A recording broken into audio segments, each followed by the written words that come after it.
فإن أصدق الحديث كتاب الله وخير الهدي هدي محمد صلى الله عليه وسلم وشر الأمور محدثاتها وكل محدثة بدعة وكل بدعة ضلالة وكل ضلالة في النار. اللهم صل على محمد وعلى آله وأصحابه ومن تبعهم بإحسان إلى يوم الدين.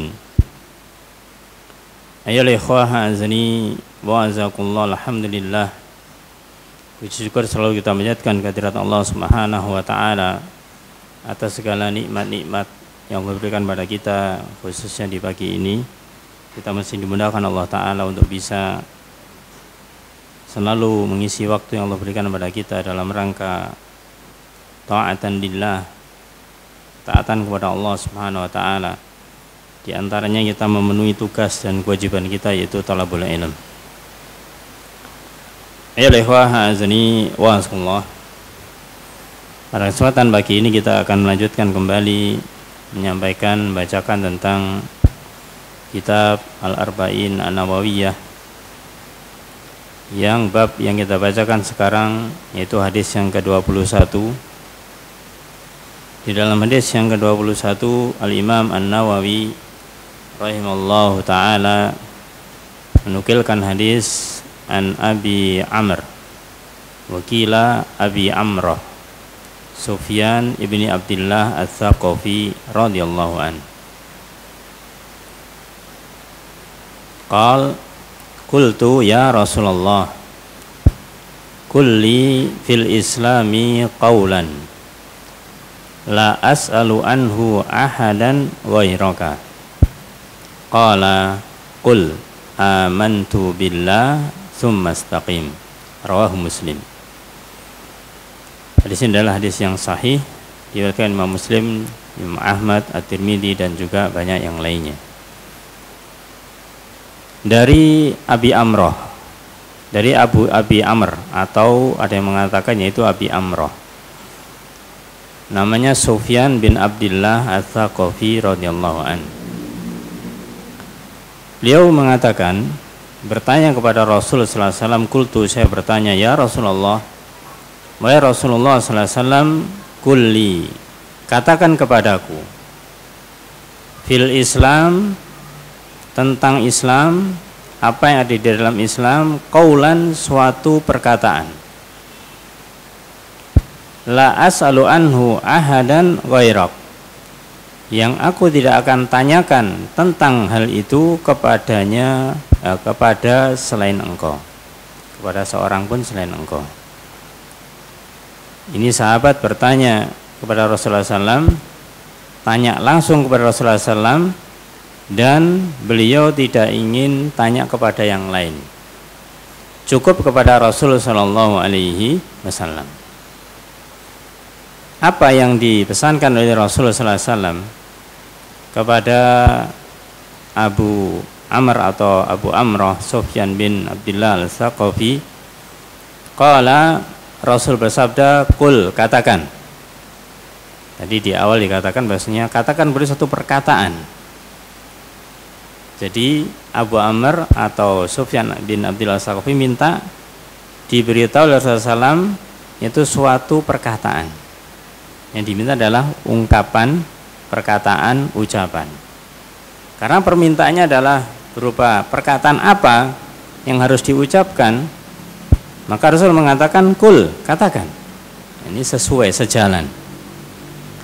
Kejelian Rasul sallallahu alaihi wasallam di dalam hadis ini menunjukkan bagaimanakah ketika ada sahabat yang bertanya, maka Rasul memberikan sesuatu yang diinginkan.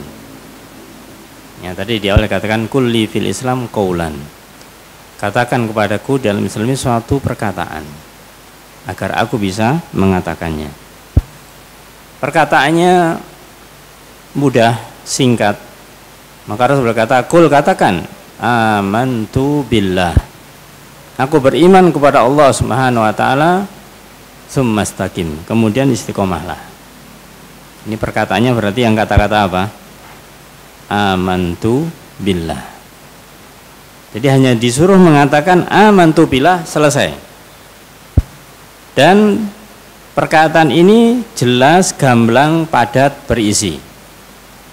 Maka dikatakan dengan jawami'ul kalim.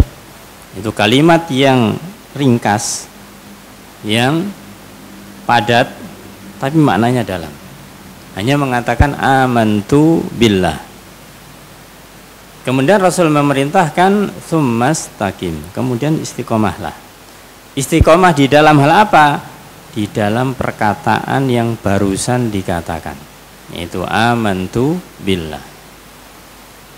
Ayo ikhwah azani wa azakumullah. Maka di dalam hadis ini menunjukkan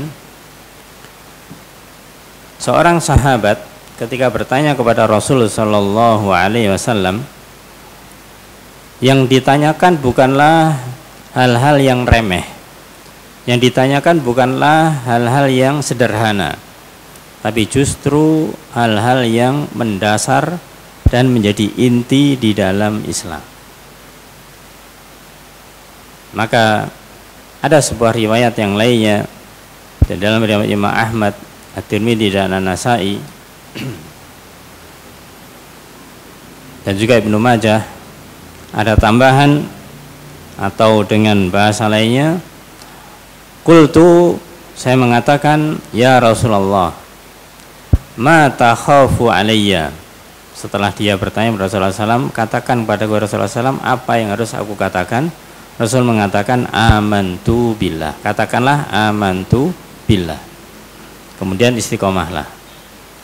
Kemudian dalam riwayat lain ada lanjutannya, ya Rasulullah, ma takhafu alayya. Ya Rasulullah SAW, sesuatu apa yang paling kau khawatirkan kepadaku? Kalau saya sudah mengatakan amantu billah, apa yang kau khawatirkan?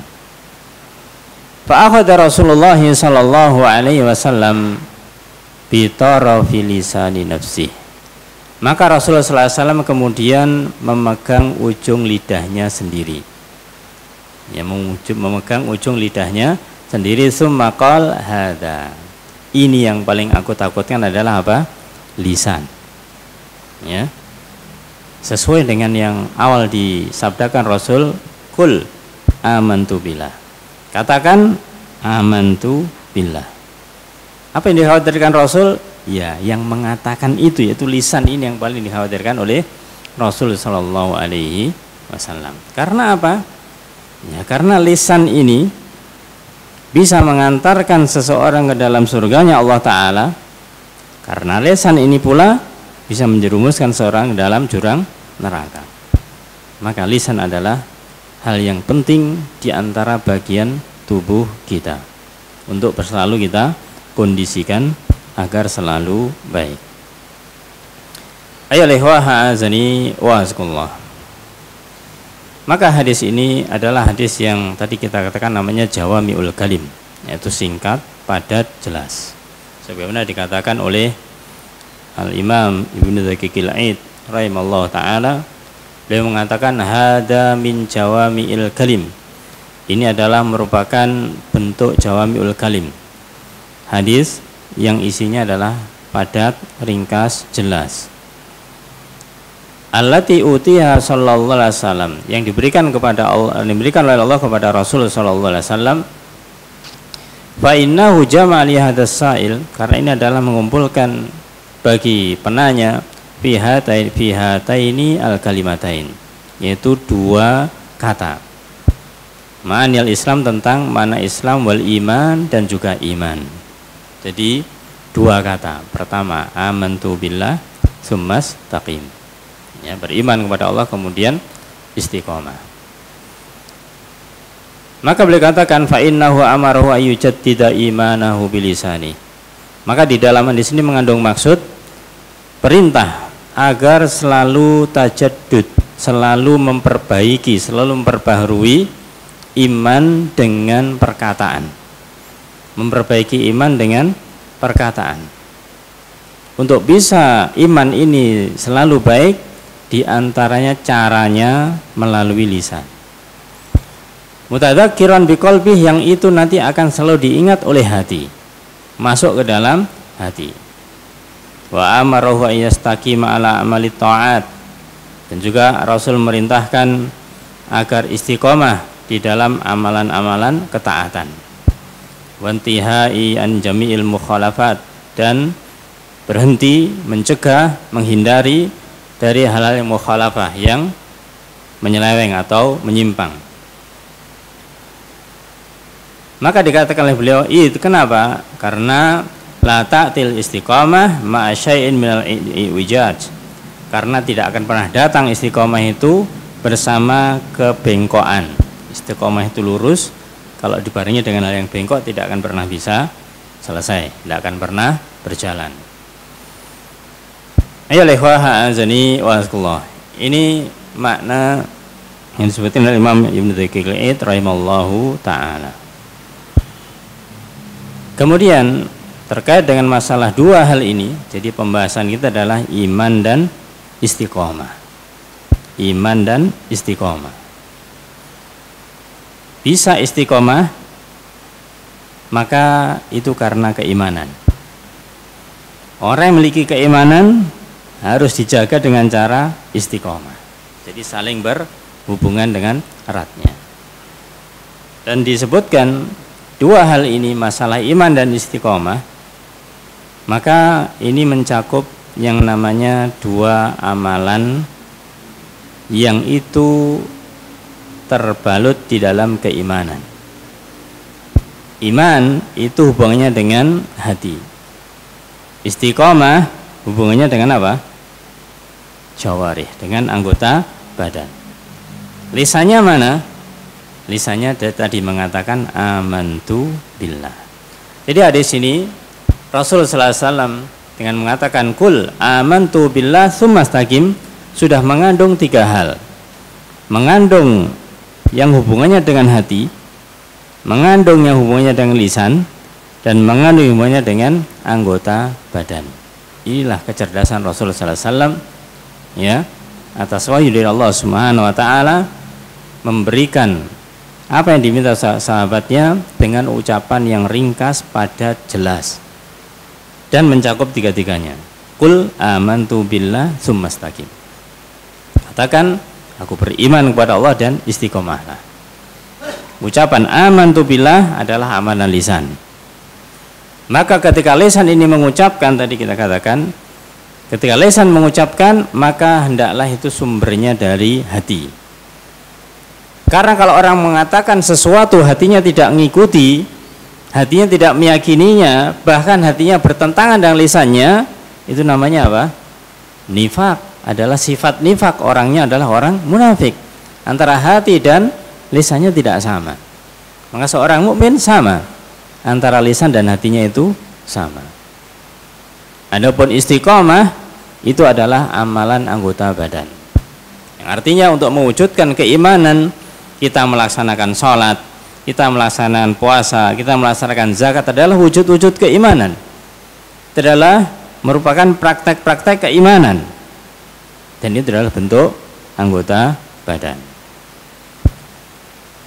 Sehingga secara umum ya ikhwah azani wa azakullah, bahwasanya Islam ketika kita kaitkan dengan hadis ini, Islam itu sebenarnya intinya ada dua, yaitu tauhid dan ketaatan.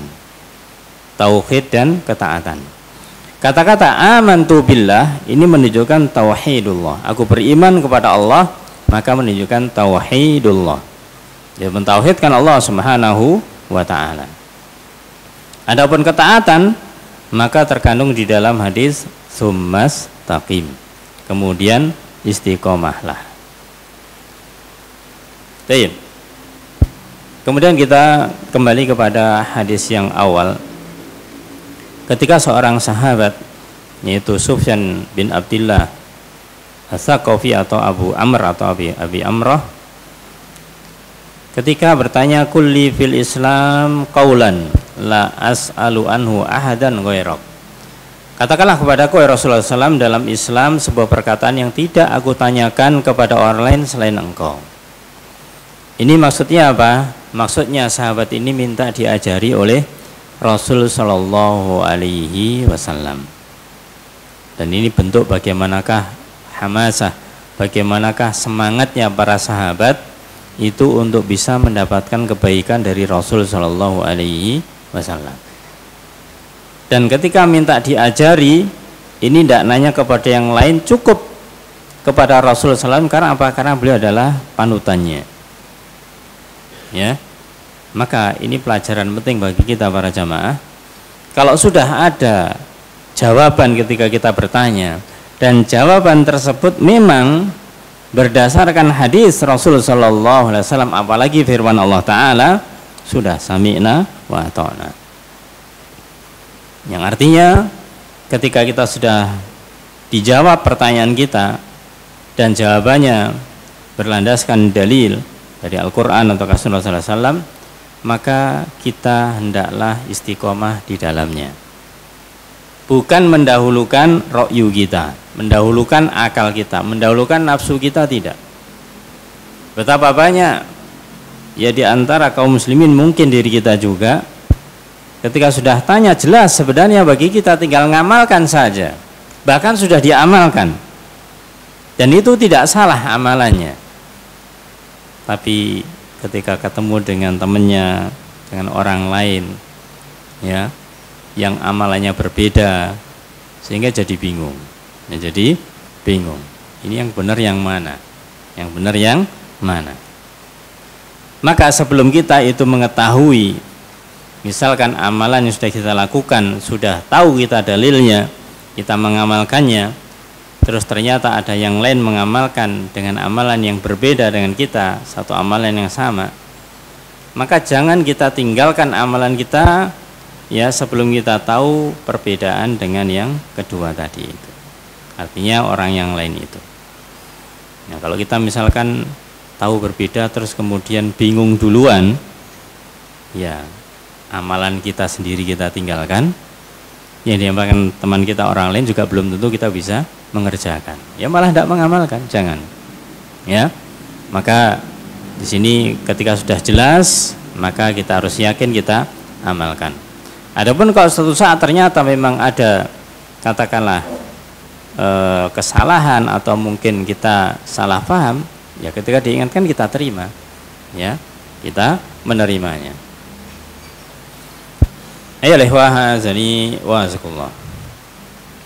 Jadi seorang sahabat ini menginginkan belajar dari Rasulullah SAW secara langsung, dan inilah semangat para sahabat ketika menanyakan tentang masalah din, menanyakan masalah agama. Tidak pernah mereka itu malu, tidak pernah mereka itu malas, selalu, dan mereka berusaha semaksimal mungkin untuk bisa mendapatkan ilmu dari Rasulullah SAW. Selanjutnya ya azani wa azkullah, yang terkait dengan kata iman, insya Allah maka kita sudah sering menyampaikan dan mendengarkan tentang masalah iman ini. Di bab awal sebelum ini kita sudah membahas masalah iman juga, ya. Maka kita sampaikan di sini yang lebih fokus adalah bagian akhir, yaitu summastaqim, yaitu istiqomahlah. Apa itu istiqomah ya azani wa azakumullah? Maka kita biasanya mendengar istiqomah itu adalah orang yang melakukan amalan secara apa? Rutin, terus menerus, ya, tidak putus, terus istiqomah. Ya memang demikian. Tapi sebenarnya apakah semua orang yang dia itu melakukan amalan yang rutin, terus menerus, ya, tidak pernah putus, itu dikatakan istiqomah dan kemudian dibenarkan? Nah, ini yang jadi pertanyaan. Menjadi pertanyaan. Maka secara bahasa memang namanya istiqomah itu adalah dia seharusnya itu terus menerus, tidak pernah berhenti. Tapi ingat, istiqomah itu asalnya adalah i'tidal, yaitu lurus, ya, lurus bukan bengkok, lurus bukan bengkok. Maka ketika kita mendengar di dalam ayat, di dalam hadis tentang istiqomah, tidaklah disebut istiqomah yang benar kecuali di dalam hal-hal yang lurus, di dalam hal-hal yang benar. Adapun ketika dia itu terus di dalam yang bengkok, menyimpang, tidaklah disebut istiqomah, karena dia itu menyimpang. Kalau istiqomah bahasanya yaitu lurus. Adapun dia itu misalkan istiqomah di dalam kemaksiatan, bukan lurus lagi, dia semakin membengkok, ya semakin jauh. Ya, semakin jauh, bukan semakin lurus. Nah, asal istiqomah adalah yaitu lurus, tidaklah menyimpang kanan, menyimpang kiri atau bengkok. Maka yang lebih penting ya ikhwah azani wa azakumullah, istiqomah secara syariat itu maknanya adalah meniti jalan yang lurus. Meniti jalan yang lurus. Jadi tidak hanya sekedar rutin saja terus-menerus, tapi apa yang dirutinkan, apa yang dilakukan setiap waktu itu atau secara terus-menerus itu adalah jalan yang lurus. Apa jalan yang lurus? Ya din, yaitu agama Islam ini. Ihdinas siratal mustaqim. Tunjukkanlah kami ya Allah jalan yang lurus. Ya, mustaqim, jalan yang lurus. As-sirat, jalan. Ya, maka dari itu istiqomah adalah jalan yang lurus yang harus dilalui, yang tidak menyimpang, yang tidak nyempal ke kanan ataupun ke kiri, ya. Maka ini adalah istiqomah. Wujud nyata dari istiqomah ini apa? Jalan yang lurus, ya, kembali kepada ketakwaan, yaitu kita melaksanakan berbagai macam perintah Allah Subhanahu wa taala. Kita melaksanakan berbagai macam ketaatan kepada Allah Subhanahu wa taala. Baik itu ketaatan yang sifatnya kita tampakkan, yang harus kita tampakkan, atau kita sembunyikan. Ya. Baik itu sesuatu yang kita harus mengerjakan atau sesuatu yang kita tinggalkan. Semuanya dikembalikan kepada syariat Allah Subhanahu wa taala. Amalan ketaatan yang tampak misalkan yang harus ditampakkan seperti sholat berjamaah. Ini adalah ketaatan yang ditampakkan. Maka kalau kita bisa rutin 5 waktu berjamaah khususnya bagi laki-laki, itulah namanya istiqomah. Mana yang tidak ditampakkan, mungkin sholat nafilah, sholat sunnahnya, maka boleh ya, kita disunahkan justru sholat sunnah di rumah, ya, tidak ditampakkan. Jadi semuanya istiqomah, ya, yang harus ditampakkan, yang disembunyikan, disembunyikan. Semuanya dilakukan, itu namanya istiqomah. Atau melakukan satu amalan yang lainnya, atau meninggalkan yang harus ditinggalkan, ini namanya istiqomah. Ayo lehwah azani wa azakumullah. Itulah pengertian dari istiqomah. Jadi kita harus meniti jalan yang lurus, tidak belok nganan ngiri, dan yang kita lakukan adalah berupa ketaatan, berupa melaksanakan perintah Allah dan menjauhi larangannya. Allah Subhanahu wa taala berfirman di dalam surat Fussilat ayat yang ke-6, yang dimana istiqomah ini tidaklah mudah. Di dalam ayat itu Allah berfirman, "Qul innama ana basyarun mithlukum yuha ilayya annama ilahukum ilahu wahid fastaqimu ilaihi wastaghfiruh wa wailul lil musyrikin." Yang artinya, qul, katakan Muhammad sallallahu alaihi wasallam. Rasulullah SAW disuruh mengatakan Allah Ta'ala kepada siapa? Kepada kaumnya, kepada para sahabat saat itu, supaya tidak salah paham, supaya tidak salah sikap, supaya tidak salah memperlakukannya. Innama ana basyarun mithlukum. Aku ini, Rasul sallallahu alaihi wasallam, hanyalah manusia biasa seperti kalian. Jadi Rasul adalah manusia biasa seperti kita. Ini bagian yang pertama.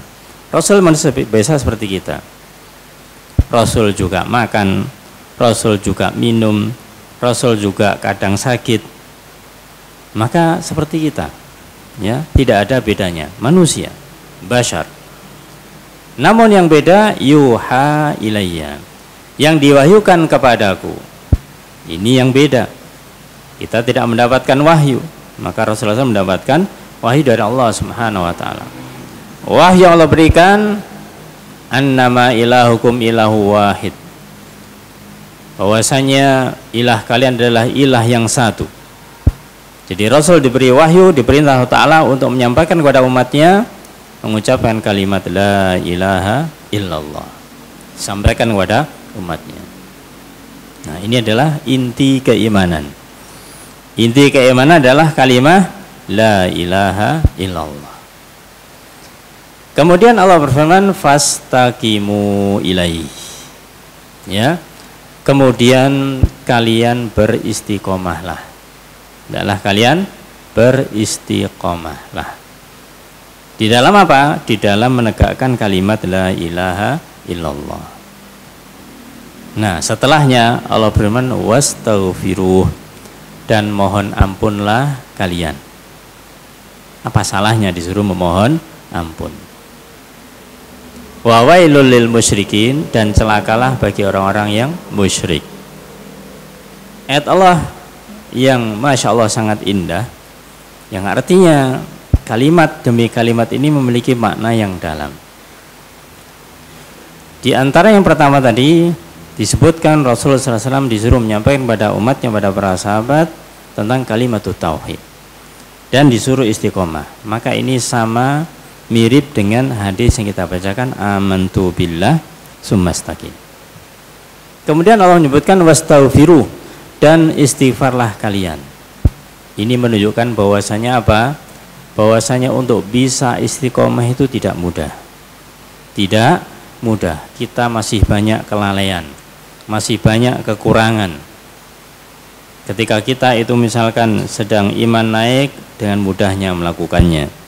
Tapi ketika sedang iman turun, sangat susah untuk melakukannya. Itulah keterbatasan kita, kelalaian kita. Maka wastaghfiruh, mohon ampunlah kalian kepada Allah Ta'ala. Ini adalah kaum muslimin. Di akhir Allah katakan wa wailul lil musyrikin, dan celakalah bagi orang yang bersekutukan Allah, orang musyrik, karena dia tidak menerima kalimat la ilallah, tidak mau menerima kalimat tauhid. Maka celaka bagi mereka. Ya, mereka celaka karena menyekutukan Allah Subhanahu wa taala. Ayolah azani wa azakumullah. Setelah kita mengetahui tentang pengertian istiqomah, apa yang menjadi keutamaan istiqomah ini? Disebutkan di dalam ayat Allah Subhanahu wa taala dalam surat Al-Jin ayat yang ke-16. Dalam ayat itu Allah berfirman, wa alla bistaqamu ala tariqati la asqainahum ma'an ghadaqa. Yang artinya, dan sekiranya mereka tetap berjalan di atas jalan yang lurus, sekiranya mereka terus istiqomah ala tariqah, di atas jalan, ya, maksudnya jalan itu agama Islam, maksudnya di jalan yang benar. La asqainahum, niscaya kami akan mencurahkan kepada mereka ma'an ghadaqa, air yang cukup. Air yang cukup. Maka yang namanya mencurahkan air adalah berupa hujan. Itu adalah rizki dari Allah Subhanahu wa taala. Ayo lewat azan semua para jamaah. Ketika kita melihat ayat Allah Ta'ala juga hadis Rasulullah SAW bicara masalah rizki, yang sering disampaikan adalah mengenai semacam ini. Allah menurunkan hujan, Allah menumbuhkan tanaman, itu adalah bentuk-bentuk rizki. Maka hal semacam ini hati kita dan juga pemahaman kita harus memahami. Kenapa? Yang disebutkan adalah hujan, kemudian air yang atau tanaman yang tumbuh itu. Karena sebenarnya rizki yang kita nikmati itu sumbernya itu. Ya, sumbernya itu. Kita bisa makan enak dengan berbagai macam lauk yang ada. Ujung-ujungnya ya mungkin dari tanaman atau dari lautan. yang dimana itu semuanya bisa tumbuh berkembang dengan air hujan. Maka istiqomah ini ternyata bisa mengundang rizkinya Allah Subhanahu wa ta'ala, bisa melapangkan rizkinya Allah Subhanahu wa ta'ala. Imam Al-Qurtubi mengatakan mengenai ayat ini, maksudnya adalah seandainya orang-orang kafir itu beriman, niscaya kami berikan mereka keluasan di dunia dan kami lapangkan rezeki untuk mereka. Ini untuk orang kafir. Ya, Imam Al-Qurtubi mengatakan meskipun orang kafir, ya, kalau dia itu melakukan sesuatu usaha, upaya, Allah akan berikan bagi mereka balasannya. Akan berikan balasan oleh Allah, akan berikan balasan kepada mereka. Ini menunjukkan apa? Ya, menunjukkan bagaimanakah Allah Subhanahu wa ta'ala itu memberikan balasan bagi orang yang mau berusaha. Meskipun orang kafir diberi balasan, apatah lagi orang mukmin, maka balasannya berlipat. Kalau orang kafir balasannya di dunia saja selesai. Tapi orang mukmin balasannya tidak hanya di dunia, tapi lebih dari itu adalah di akhirat. Maka ini adalah keutamaan yang awal, bahwasanya istiqomah bisa menyebabkan yaitu mendatangkan rezeki atau meluaskan rezeki. Kemudian yang kedua, di dalam surat Fussilat ayat yang ke-30 Allah berfirman, Innal ladzina qalu rabbunallah tsumma istaqamu tatanazzalu alaihimul malaikah alla takhafu wa la tahzanu wa abshiru bil jannati allati kuntum tu'adun. Innal ladzina qalu, sesungguhnya orang-orang yang mereka mengatakan Rabbunallah, Rabb kami adalah Allah. Ini bentuk lain, kata lain dari hadis yang Rasul sampaikan, amantu billah. Ini perkataan dari ayat adalah Rabbunallah, Rabb kami adalah Allah, aku beriman kepada Allah. Summastaqamu, kemudian mereka istiqomah. Mereka istiqomah. Ini sama persis dengan hadis tadi itu. Apa yang menjadi keutamaan kalau orang-orang sudah mengatakan Rabbunallah, beriman kepada Allah, kemudian istiqomah, tatanazzalu alaihimul malaikah, akan turun kepada mereka yaitu malaikat. Malaikat akan turun. Apa yang dilakukan malaikat? Alla takhafu wa la tahzanu. Malaikat akan menyampaikan kabar gembira kepada orang yang beriman kepada Allah dan istiqomah ini, la takhafu wa la tahzanu. Jangan kalian takut, jangan kalian khawatir, jangan kalian bersedih. Wa abshiru bil jannah. Tidak hanya itu, juga bergembiralah kalian dengan surga allati kuntum tu'atun, yang dijanjikan oleh Allah kepada kalian. Maka ini adalah keutamaan istiqomah. Malaikat akan turun dan memberi kabar gembira. La takhafu wa la tahzanu. Jangan khawatir dan jangan bersedih. Para jamaah, ya, mari kita kilas balik sejenak. Yang dikhawatirkan atau yang membuat orang tidak tenang kan dua ini. Merasa khawatir, merasa takut, atau merasa sedih. Kalau ini terjadi pada diri seseorang, pada diri kita, sudah, bahasanya dunia ini seakan-akan sempit, ya, seakan-akan sempit. Karena apa? Kesedihan. Karena apa? Ketakutan. Ini membuat dunia ini sempit. Maka ketika dikatakan di sini la takhafu wa la tahzanu, jangan berkhawatir, jangan takut, dan jangan bersedih. Karena dengan istiqomah itu seharusnya seorang mukmin itu tidak ditakuti, tidak perlu bersedih. Dia takut hanya kepada Allah Ta'ala, dia bersedih ketika dia itu melanggar aturan Allah, aturan syariat Allah Subhanahu wa Ta'ala. Adapun kekurangan-kekurangan yang dimiliki itu tidaklah membuat dia sedih. Yang terjadi, kenapa orang takut? Bisa jadi karena dia itu diteror, diancam, ya, mau diintimidasi, bahkan mau dibunuh misalkan, takut dia. Kenapa ya dia itu bersedih? Ya, mungkin barusan ditinggal ya keluarganya, usahanya barusan bangkrut dan yang lainnya, sedih. Ya wajar sebenarnya. Kalau dia memahami itu semua adalah aturan atau adalah takdir Allah Ta'ala, dan dia itu memahami dia masih memiliki kesempatan untuk mewujudkan keimanan kepada Allah, untuk istiqomah di dalamnya, maka tidak perlu bersedih. Justru dia itu bisa mengambil hikmah dari rasa takut yang dia miliki, dari rasa sedih yang melanda pada dirinya. Karena apa? Balasan nanti di akhirat, wa absyiru bil jannah allati kuntum tu'adun. Dan gembiralah kalian mempelai surga yang dijanjikan oleh Allah nanti di akhirat. Jadi nggak terbawa oleh ketakutan, oleh kesedihan yang melanda dirinya. Ini adalah fadilah yang kedua seseorang yang dia itu ketika istiqomah. Ayyuhal ikhwah azani wa azakumullah. Kemudian terkait dengan istiqomah, maka tadi sempat kita sampaikan bahwasanya istiqomah ini yang dimaksud adalah meniti jalan yang lurus, meniti jalan yang lurus, yaitu as-sirat al-mustaqim.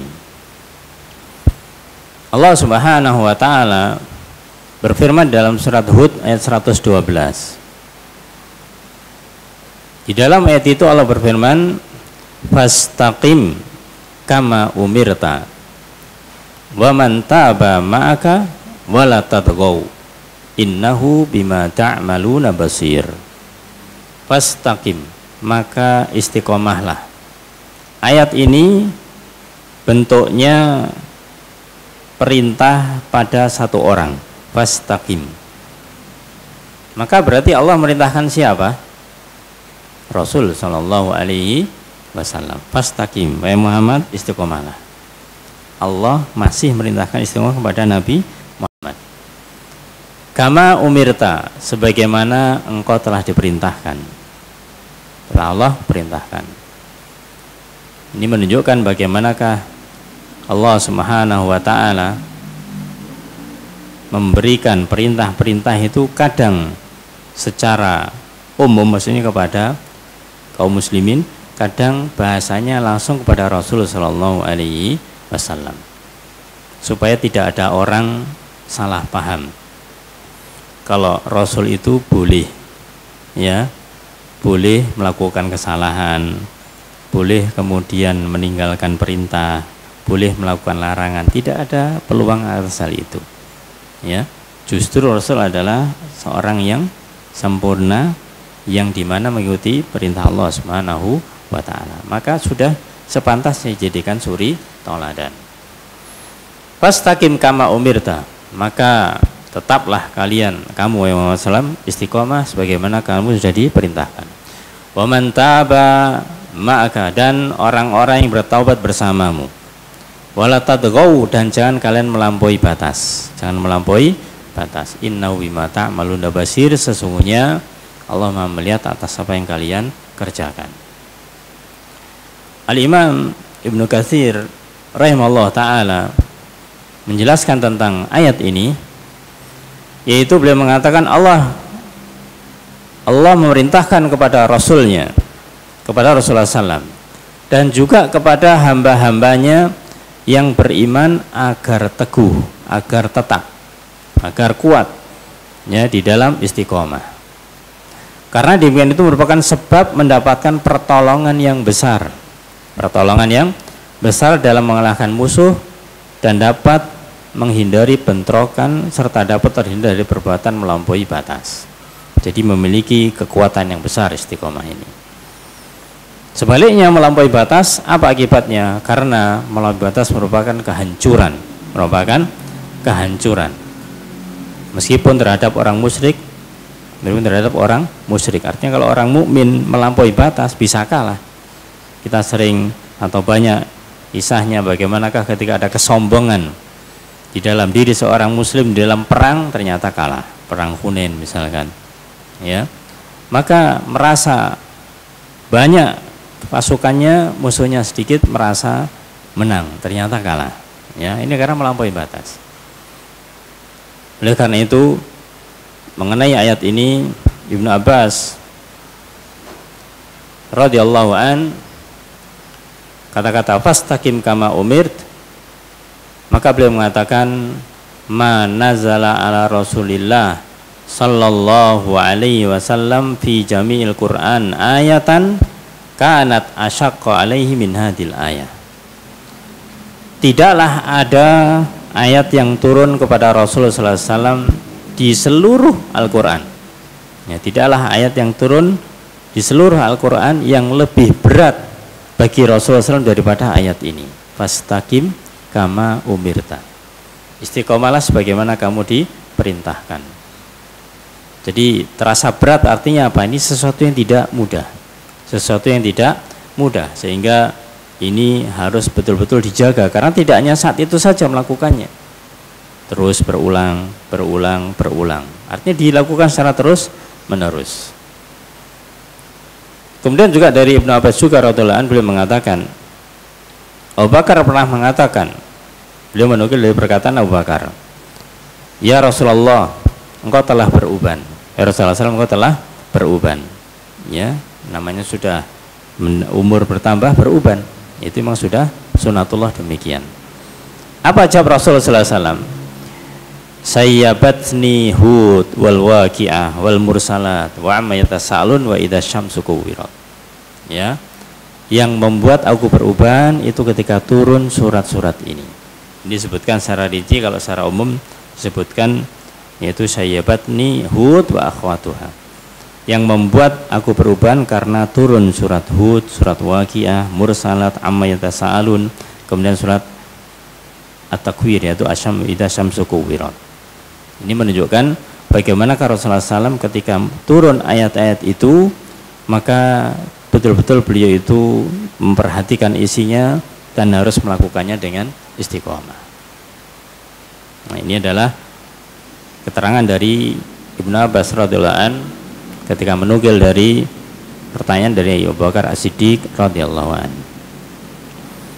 Ayyuhal ikhwah azani wa azakumullah.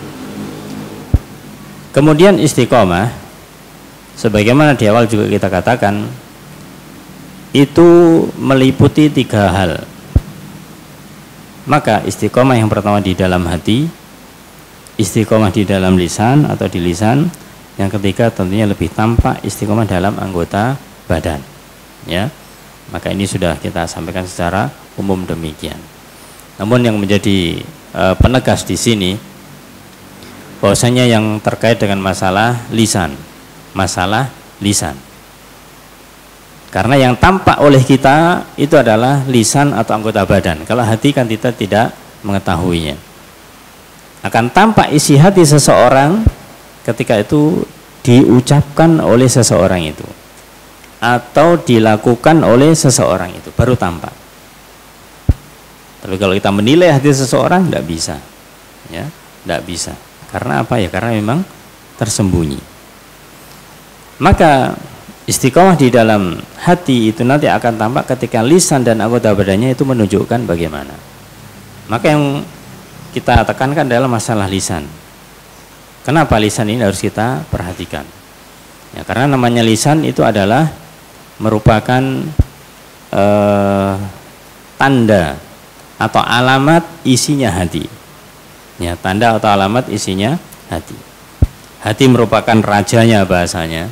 Ya, hati merupakan rajanya yang memerintahkan kepada seluruh anggota badan untuk bekerja. Kita semuanya di sini misalkan antum ya mendengar, maka itu diperintahkan hati untuk mendengar, telinga perintahkan untuk mendengar. Antum misalkan menulis, maka hati memerintahkan tangan antum untuk menulis. Antum kemudian membaca, maka hati perintahkan lisan antum untuk membaca. Maka hati adalah menjadi rajanya. Maka di antara yang paling penting selain hati adalah lisan ini. Ya. Lisan ini kadang-kadang para jamaah, ya, ini maunya itu selalu lurus dengan hati. Akan tapi betapa banyak diri kita saja keinginan hati demikian, tapi lisan ternyata tidak. Ini harus kita perbaiki. Maka harus sejalan, harus selaras masalah lisan dengan hati ini. Di dalam sebuah diriwayatkan dari Abu Sa'id dan marfu'kan yang kepada Rasulullah SAW, hadis ini adalah hadis yang hasan. Rasulullah SAW bersabda, "Idza asbaha ibnu Adam fa innal a'dha kullaha tukaffiru lisan." Jika anak Adam, keturunan Adam ini berada di pagi hari, ketika di pagi hari, bangun pagi begitu, fa innal a'dha, maka seluruh anggota tubuh atau badan ini kullaha semuanya tukaffiru lisan, maka dia itu tunduk kepada lisan ini. Dengan tukafir artinya bahasa umumnya adalah mengingkari, artinya yaitu nyuruh ya kepada lisan ini. Karena nanti yang memulai lisan ini, mulai adalah lisan ini. Apa yang dikatakan oleh anggota badan kepada lisan? Ittaqillah fina. Wahai lisan, takwalah kamu kepada Allah, yaitu tentang kami, anggota badan yang lainnya. Dengan bahasa bebasnya, tangan memerintahkan kepada lisan, telinga mengatakan kepada lisan, kaki mengatakan kepada lisan, wahai lisan, ittaqillah, ya, bertakwalah kepada Allah. Kenapa? Fa innama nahnu bika, karena kami itu selalu bersamamu, ya. Kami ini selalu bersamamu. Kamu mengatakan apa, ya kami dengan mengerjakan, begitu. Lisan mengatakan, misalkan, ya, aku ingin, katakanlah misalkan pergi ke sana, ya, kaki nurut, ya, kaki nurut berjalan menuju ke sana. Aku ingin tidur, ya, mata nurut merem, kan begitu, ya. Fa'innama nahnu bika. Maka dipesankan kepada lisan ini oleh seluruh tubuh, fa in istaqamta istaqomna. Kalau kamu lisan itu kamu istiqomah, kami bisa istiqomah. Anggota badan ini bisa istiqomah. Wa ini wajazta wajazna. Tapi kalau kamu menyimpang, malah nyeleweng, bengkok, ya kami pun juga akan menyimpang. Inilah pentingnya lisan, ya ikhwah azani wa azakumullah. Jadi jangan suka kita itu meremehkan tentang lisan ini. Karena apa? Ya karena lisan ini orang mengatakan lidah yang tidak bertulang, lemes, ya. Jadi nggak kaku. Ya, awalnya ngomong A, kemudian ditanyakan orang lain, oh enggak, saya nggak ngomong begitu, ngomong ini, mudah berubah-ubah. Mudah berubah-ubah. Tapi semuanya ada risiko. Kita mengatakan sesuatu yang baik, meskipun katakanlah mungkin pada asalnya syukur ngomong saja, akan mendapatkan akibat. Kita ngomong yang tidak baik dan kita tidak sengaja juga mendapatkan akibat. Inilah lisan. Maka Rasul bersabda di dalam hadis yang sahih dari Imam Bukhari dan Muslim dari Abu Hurairah radhiyallahu an, beliau bersabda, innal abda la yatakallamu bil kalimah, sesungguhnya seorang hamba sungguh dia mengatakan suatu perkataan, ma yatabayyanu ma fiha, yang dia ketika mengatakan itu tidak konsentrasi, ya, dia tidak memikirkan lebih jauh, pokoknya ngomong aja, syukur ngomong, bahasanya refleks atau mungkin keceplosan begitu, atau memang biasa ngomong seperti itu, intinya dia tuh nggak mikir, ya. Ternyata apa? Karena ucapannya itu yahwi biha finnar, dengan ucapan yang dia ucapkan yang dia tidak perhatikan, ucapan itu menjerumuskan dia ke dalam neraka. Yang dimana dikatakan ab'ada ma bainal masyriq wal maghrib, dan neraka ini jauhnya, yaitu jauhnya antara timur dan barat. Nantinya dalamnya demikian. Nah, ini menunjukkan bagaimanakah kita harus menjaga lisan. Maka di antara istiqomah ini, lisan ini yang harus dijaga. Lisan yang harus dijaga. Ayyuhal azani wa azakullah. Ketika Allah Subhanahu wa taala berfirman di dalam surat Qaf ayat 18, yang dimana ya sering kita dengarkan ini Allah berfirman ma yalfidu min qaulin illa ladaihi raqibun atid. Bahwasanya tidak ada suatu kata yang diucapkan oleh seseorang melainkan di sisinya ada malaikat yang raqib atid, yang selalu mengawasi dan selalu mencatat. Maka lisan ini tidak pernah lepas ya dari catatan malaikat. Ya, yang mencatat adalah malaikat yang selalu mengawasi dan selalu siap untuk mencatat. Jadi raqib atid ini bukan nama malaikat, tapi adalah tugasnya malaikat. Apalagi misalkan dibedakan raqib sebelah kanan, atid sebelah kiri, ya itu butuh dalil.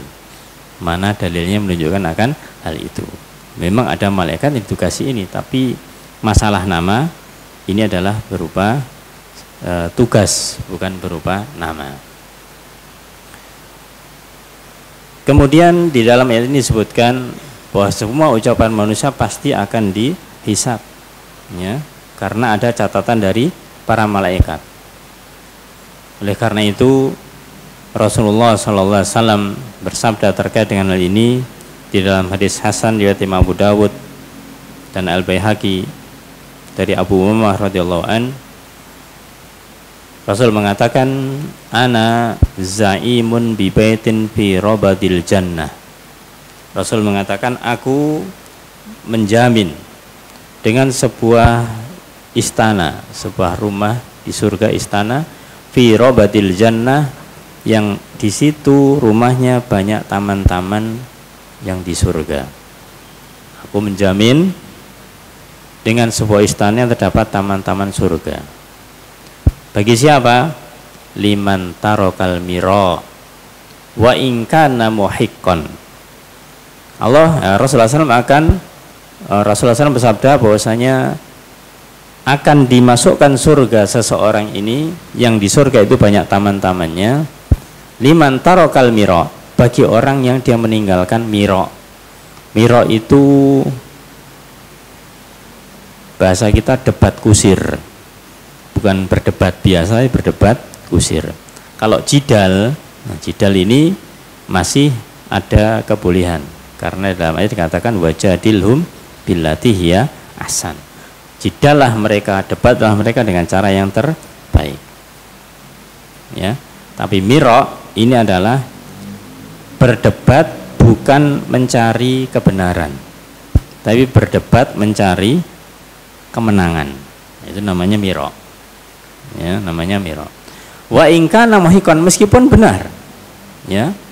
Ibaratnya ada orang mengatakan kita demikian, kita sampaikan yang benar.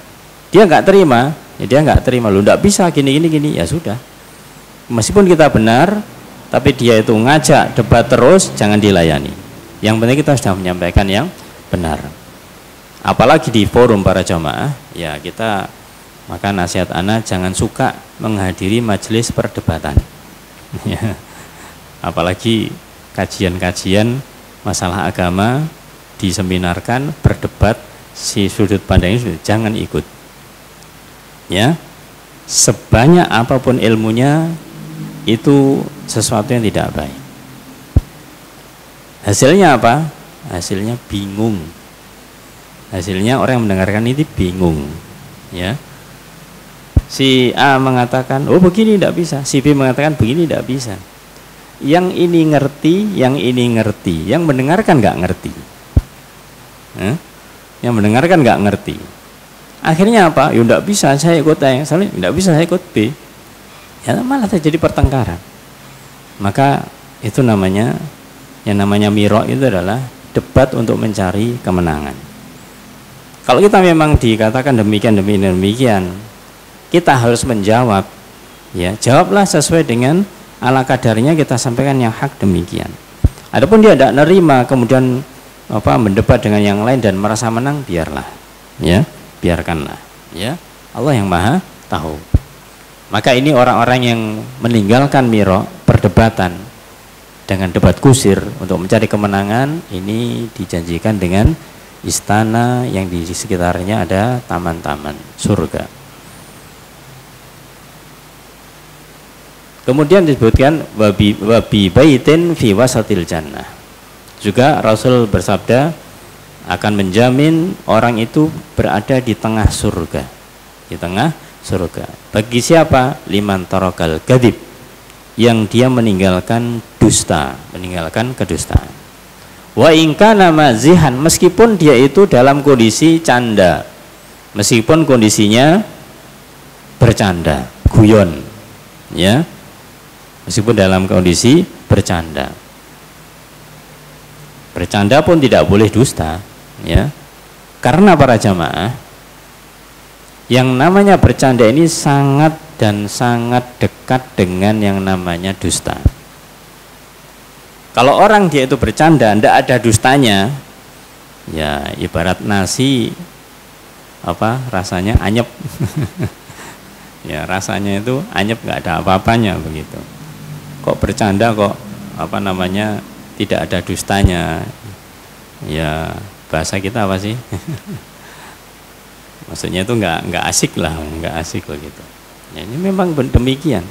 Maka kalau untuk melihat yang namanya para pelawak-pelawak itu, kenapa dia itu apa namanya orang pada ketawa dan yang lainnya, karena dusta. Nah, karena dusta. Tapi kalau orang mengatakan tanpa dusta, ya seperti kajian misalkan seperti ini, ya sudah, itu nanti yang datang ya yang diberi daya Allah saja begitu, ya. Maka orang dia itu mendapatkan janji yaitu di tengah surga bagi orang meninggalkan kedustaan meskipun bercanda. Maka harus kita kurangi bercanda karena itu dekat dengan kedustaan. Yang terakhir wa baitin fi a'lal jannah, dan rumah di surga yang fi a'lal jannah, di tempat yang tertinggi. Bagi siapa ini? Liman hassana khuluqah, bagi orang yang dia itu membaguskan akhlaknya. Baguskan akhlaknya berarti seluruh dirinya adalah memiliki akhlak yang bagus. Ayo lehwah azani wa azkullah. Bagian yang akhir dari sini adalah yang penting kita pahami, bagaimanakah kita itu bisa mendapatkan istiqomah dan kemudian kita bisa berada tetap di atas istiqomah tersebut. Maka secara singkat kita katakan bahwasanya untuk bisa menggapai istiqomah, yang pertama hendaklah sebagaimana di dalam ayat tadi, yaitu di dalam surat yang kita sebutkan di awal, surat Fussilat ayat 6, ketika kita diperintahkan istiqomah itu belum bisa maksimal, masih banyak kekurangan, masih banyak dosa. Maka yang pertama hendaklah kita istighfar dan taubat. Untuk bisa istiqomah, yang kita lakukan adalah pertama istighfar dan taubat. Istighfar dan taubat dari apa itu? Dari kekurangan-kekurangan kita, dosa-dosa kita. Kemudian yang kedua, hendaklah senantiasa kita mentauhidkan Allah Subhanahu wa taala dan menjauhi lawannya, yaitu syirik. Karena perkataan amantu billah itu intinya adalah mentauhidkan Allah dan menjauhi berbagai macam kesyirikan.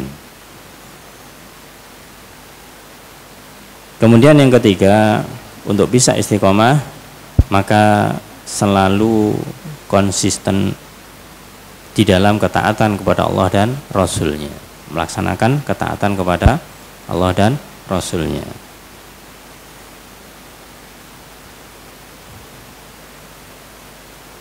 Yang keempat, untuk bisa istiqomah maka hendaklah kita itu muraqabatullah, yaitu merasa diawasi oleh Allah Subhanahu wa ta'ala dimanapun kita berada, baik dalam keadaan kita bersama orang banyak ataupun dalam keadaan sendirian, diawasi oleh Allah Ta'ala. Yang kelima adalah muhasabah, yaitu introspeksi diri. Adalah kita banyak introspeksi diri atas amalan perbuatan kita sehari-hari. Makanya muhasabah an-nafs, introspeksi diri ini tidak nunggu momen, ya momen akhir tahun, ya momen ini momen itu, ndak. Setiap hari kita hendaklah muhasabatun nafs, introspeksi diri. Kalau kita belajar istiqomah, hari ini kita mulai misalkan, nanti malam kita introspeksi, sudah terjalani atau belum yang kita inginkan tadi. Oh ternyata masih 50%, sudah berarti besok ditambah lagi. Besok kemudian introspeksi lagi, alhamdulillah meningkat 60%. Nah, begitu seterusnya. Kemudian yang keenam yaitu mujahadah. Harus ada namanya kesungguhan. Namanya kesungguhan. Namanya istiqomah harus sungguh-sungguh. Kalau tidak ada kesungguhan ya nanti tidak akan terlaksana, tidak akan sukses.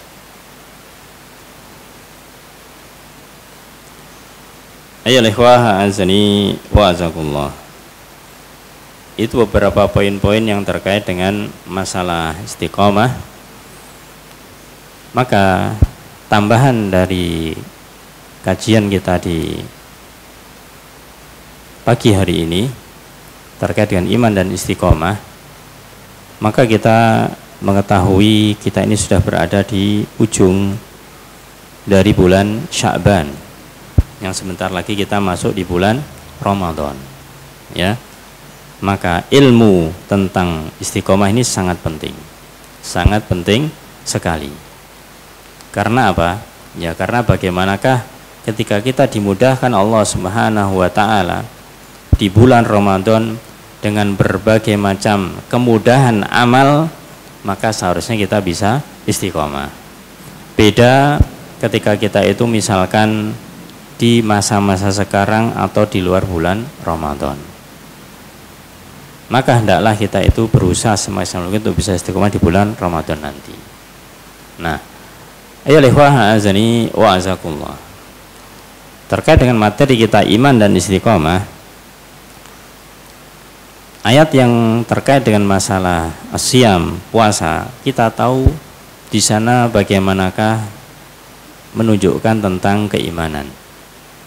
Ayat yang masyhur dalam surat Al-Baqarah 183, ya ayyuhalladzina amanu, wahai orang yang beriman, kutiba alaikumusiyam kama kutiba alal ladzina min qablikum la'allakum tattaqun.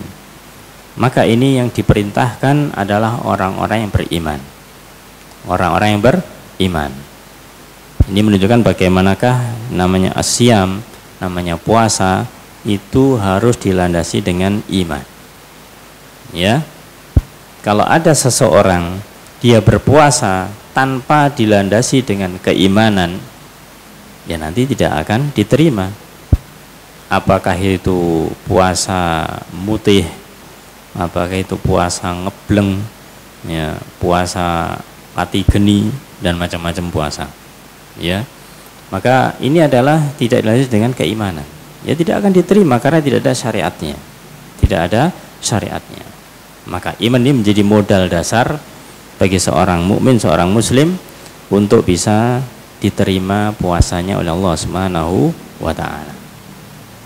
Di dalam ayat itu pula dia dikatakan la'allakum tattaqun, agar kalian bertakwa.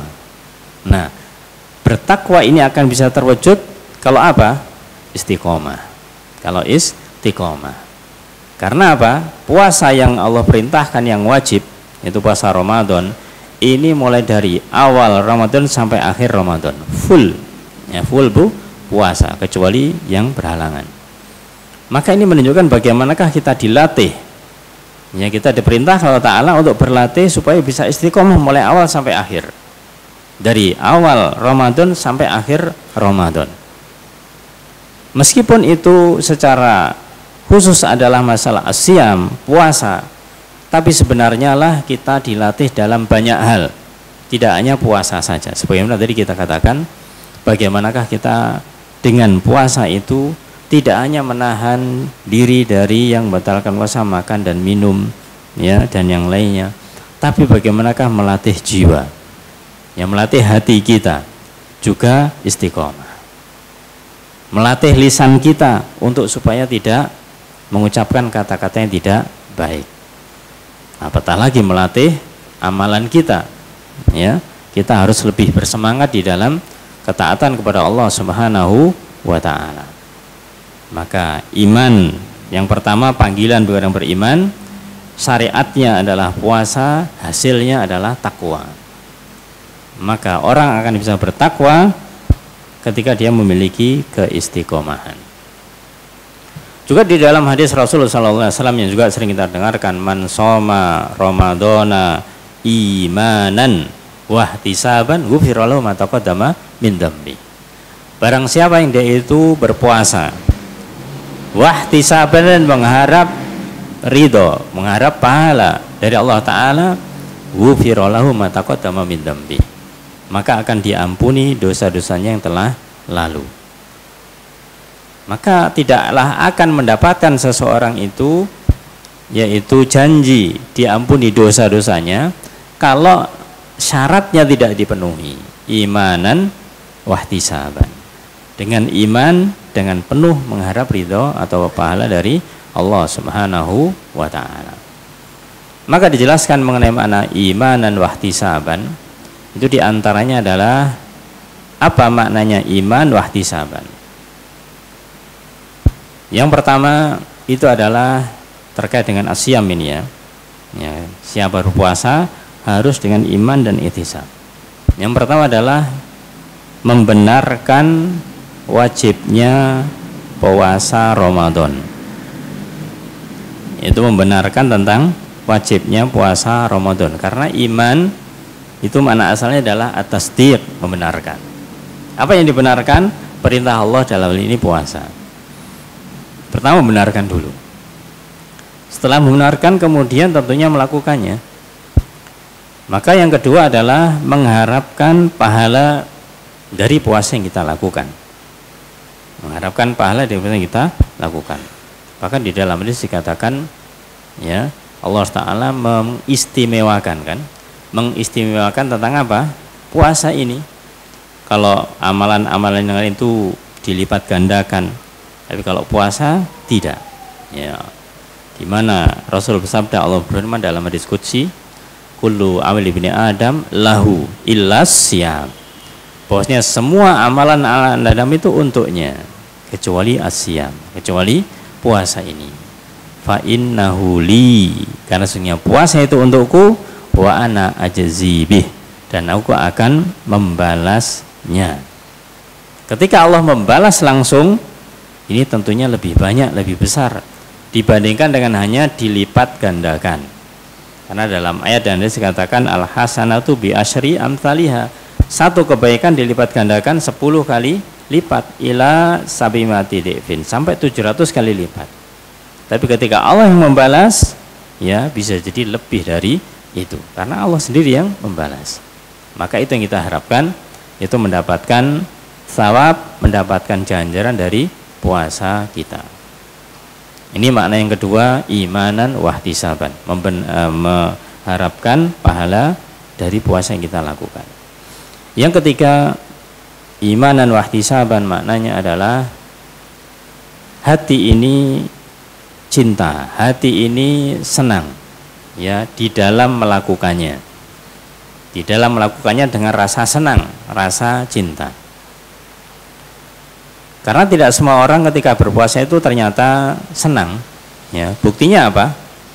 Ya, buktinya mereka tidak puasa. Kalau senang mereka puasa, kalau tidak senang ya tidak puasa, kan begitu.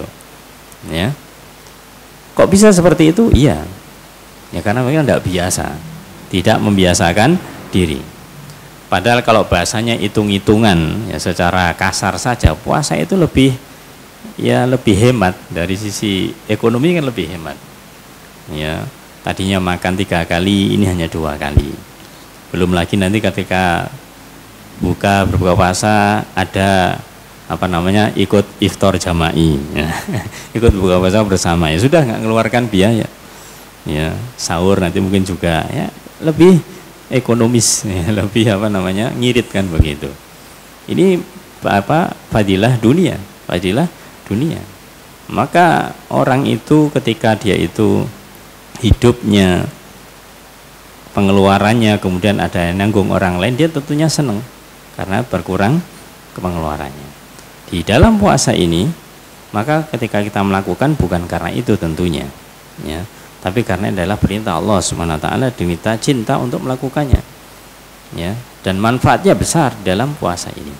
Yang manfaatnya sangat besar. Kemudian ya ikhwah azani waskullah, untuk lebih detailnya tentunya nanti di bulan puasa kita akan banyak mendengarkan tentang masalah syariat puasa ini. Yang keempat, makna daripada iman dan wahtisaban. Kalau tadi kita cinta, maka yang keempat sebaliknya, tidak membenci puasa tersebut. Ya, tidak membencinya, tidak membenci puasa itu. Tidak membenci puasa, tidak boleh. Nah, kalaupun misalkan iskodarullah karena memang seorang wanita misalkan tidak bisa puasa full, ya jangan membencinya, ya memang itu adalah ketentuannya Allah Ta'ala dan sudah disyariatkan untuk mengganti di waktu yang lainnya begitu. Dan yang terakhir, makna iman dan wahtisaban itu adalah tidak merasa berat di dalam mengamalkannya, ya, tidak merasa berat di dalam mengamalkannya. Maka itulah ya ikhwah azani wa azakullah, makna imanan wahtisaban. Di dalam hadis man shoma ramadhana iman wahtisaban ghufira lahu ma taqaddama min dzambi. Masih berkaitan dengan siam atau secara umum adalah bulan Ramadan ini, maka untuk menjaga keimanan dan istiqomah, maka manfaatkanlah waktu-waktu beberapa hari ini untuk memberikan atau untuk mewujudkan, mempersiapkan diri kita menjelang masuknya bulan Ramadan. Apa yang bisa kita lakukan? Banyak yang bisa kita lakukan. Yang pertama adalah jangan lupa persiapkan diri kita untuk selalu berdoa. Berdoa kepada Allah Subhanahu wa Ta'ala agar kita ini dimudahkan bisa masuk di bulan Ramadan dan bisa menikmati bulan Ramadan. Awas para jamaah, jangan sampai kita berpikir kurang berapa hari aja pasti nanti kita akan bisa menikmatinya. Ya, takdir Allah tidak ada yang tahu. Takdir Allah tidak ada yang tahu. Maka banyak berdoa. Banyak berdoa. Maka di antara doa yang diucapkan oleh para sahabat, Allahumma sallimni ila Ramadan wa sallim li Ramadan wa tasallamhu minni mutaqabbala. Allahumma sallimni ila Ramadan. Ya Allah, sallimni ila Ramadan, sampaikanlah aku ke bulan Ramadan. Kurang berapa hari ini kita mohon kepada Allah, ya Allah, sampaikanlah diriku kepada bulan Ramadan. Wasallim li Ramadan, dan sampaikanlah Ramadan kepadaku. Kita mintanya dua kepada Allah. Diri kita minta kepada Allah agar diri kita itu diberi umur sampai bulan Ramadan. Dan yang kedua, kita minta, ya Allah, Ramadan hendaklah disampaikan sampai pada diriku. Nah, kalau sudah sampai, wa tasallamhu minni mutaqabbala, dan semoga apa yang kita amalkan di bulan Ramadan itu diterima oleh Allah Subhanahu wa Ta'ala. Maka ini doa yang diantara yang bisa kita ucapkan. Kalau kita misalkan tidak ada punya doa khusus, misalkan doa ini juga belum tahu atau belum hafal begitu, doa sebisanya, ya Allah, mudahkanlah aku untuk bisa masuk bulan Ramadan dan bisa menikmati bulan Ramadan. Dengan doa kita sendiri tidak ada masalah, ya, karena ini adalah sangat penting. Yang penting adalah doa, ya, berdoa supaya kita itu apa? Kita itu bisa diijabahi dan kita dimudahkan Allah Ta'ala untuk bisa menikmati bulan Ramadan. Kemudian yang kedua, ya ikhwah azani wa azakullah, yang bisa kita lakukan ini khususnya ketika nanti Allah menyampaikan kita di bulan Ramadan, maka hendaklah banyak bersyukur kepada Allah Subhanahu wa Ta'ala. Dalam surat Al-Baqarah 185 di akhir ayat disebutkan la'allakum tashkurun walitukmilul iddata walitukabbirullaha ala ma hadakum wa la'allakum tashkurun, agar kalian menjadi orang yang bersyukur. Karena Ramadan adalah nikmat yang besar. Ketika mendapatkan nikmat, maka adalah kita bersyukur kepada Allah Subhanahu wa Ta'ala. Itu yang kedua, adalah kita selalu bersyukur kepada Allah Ta'ala. Sekarang pun juga hendaklah bersyukur karena bisa sampai di akhir bulan Sya'ban ini. di akhir-akhir bulan Sya'ban ini. Yang ketiga, hendaklah kita memiliki kegembiraan, bergembira karena mau datang tamu yang agung, tamu istimewa, yaitu bulan Ramadan. Kalau namanya mau kedatangan tamu para jamaah, apalagi tamu istimewa begitu, apa persiapan kita? Ya, kita mau menyiapkan sebagus-bagusnya, servis kita akan semaksimal mungkin. Nah, tinggal kita itu bagaimanakah bisa menggambarkan, bisa membuat Ramadan ini masuk ke dalam diri kita sebagai tamu istimewa. Kalau kita sudah bisa menggambarkan, menganggap, kemudian memahami adalah tamu istimewa, maka kita akan memberikan jamuan yang istimewa pula. Apa diantaranya? Kegembiraan ini, karena belum datang sudah gembira. Sebagaimana kita mau kedatangan tamu yang besar, kita senang, mungkin kurang 1 bulan ya kita sudah senang, sudah cerita ke sana kemari, nanti saya bulan depan ada tamu ini ya, senang kita. Ini juga Ramadan demikian, adalah kita bergembira, karena kegembiraan ini nilainya tidak bisa disamakan dengan harta. Sama dengan harta. Bisa dilihat di dalam ayat Allah Ta'ala surat Yunus ayat 58, Allah berfirman, "Qul bifadlillahi wa birahmatihi fabidzalika falyafrahu huwa khairun mimma yajma'un." Katakanlah, dengan karunia Allah, dengan rahmat dari Allah, maka dengan itu falyafrahu, hendaklah kalian bergembira. Huwa khairun, gembira ini lebih baik, mimma yajma'un, daripada apa yang mereka kumpulkan, harta yang mereka kumpulkan. Maka rasa gembira ini hendaklah kita munculkan. Insya Allah di antara kita sudah memberikan atau mewujudkan kegembiraan ini. Tinggal bagaimanakah buktinya. Ya, bukti kita gembira itu apa ketika datang bulan Ramadan. Dan yang keempat, ketika kita mau menyambut bulan Ramadan, jangan lupa ilmu. Ya, ilmu harus dimurajaah. Ilmu ini harus dimurajaah. Setiap tahun kita dimudahkan menemui bulan Ramadan, keilmuan kita dari tahun ke tahun itu bagaimana? Sudah semakin bertambah atau tetap begitu saja? Ya, atau bahkan turun, naudzubillah. Maka harus diperbaharui, harus ditambah, harus selalu bagaimanakah kita itu memperbaharui ilmu kita. Memperbaharui artinya apa? Yang kemarin tahun lalu kita sudah memahami, kita lakukan, jadi pertahankan, ditingkatkan kualitasnya.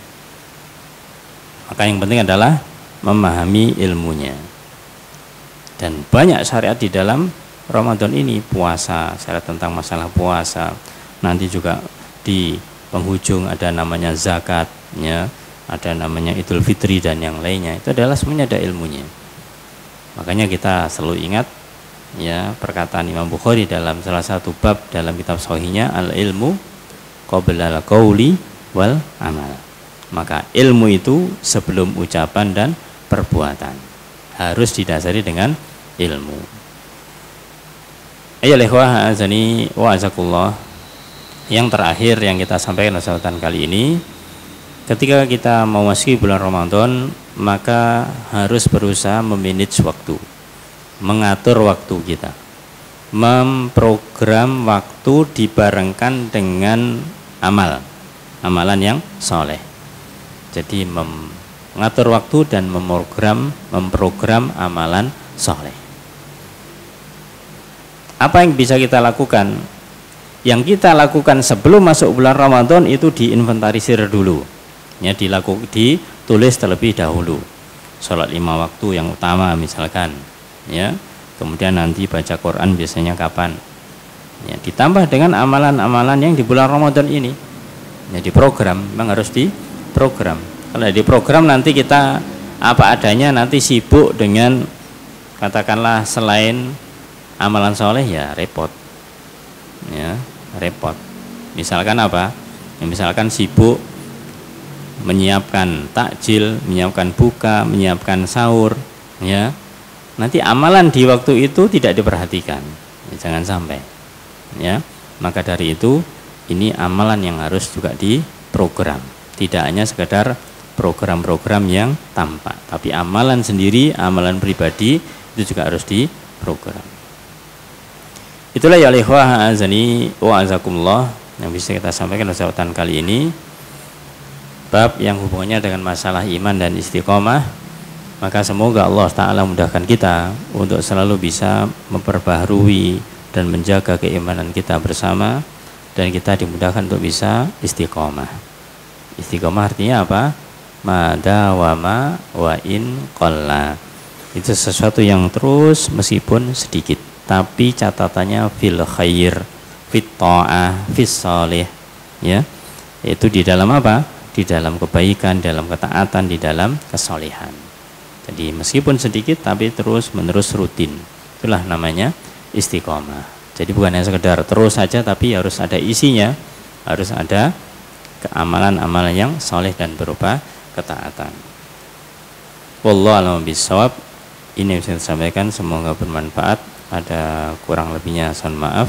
Jazakallahu khair. Semoga apa yang kita sampaikan bermanfaat, dan semoga kita dimudahkan Allah Ta'ala untuk bisa mengisi waktu yang Allah berikan kepada kita dengan hal bermanfaat, dan kita dimudahkan Allah Ta'ala untuk bisa masuk di bulan Ramadan, dan kita bisa mengisi di bulan Ramadan dengan sebaik-baik amalan kita yang berupa ketaatan. Amin ya rabbal alamin. Kita akhiri wallahu a'lam bishawab dengan kafaratul majelis. Subhanakallahumma hamdika asyhadu an la ilaha illa anta astaghfiruka wa atubu ilaik. Assalamualaikum warahmatullahi wabarakatuh.